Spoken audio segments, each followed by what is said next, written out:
महा83 daily न्यूजमध्ये आपले सर्वांचे हार्दिक स्वागत। आपण पाहत आहात महाराष्ट्र नवनिर्माण सेनेच्या मध्यवर्ती कार्यालय ठाणे येथील या कार्यालयाबाहेर पोलिसांची छावणी झालेली दिसत आहे। आपण पाहू शकता सकाळी 10 वाजता विधानसभा निवडणुकीचा निकाल थोड्याफार लागला होता आणि त्यामध्ये संजय केळकर हे आघाडीवरती होते, तर महाराष्ट्र नवनिर्माण सेनेचे नेते अविनाश जाधव हे पिछाडीवरती होते।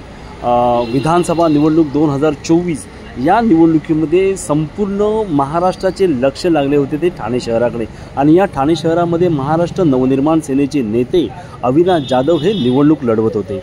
सर्व शक्तीनिशी अविनाश जाधव यांनी ही निवडणूक लढवली, परंतु सकाळी 10 वाजेपर्यंत ते या निवडणुकीमध्ये पिछाडीवरती होते।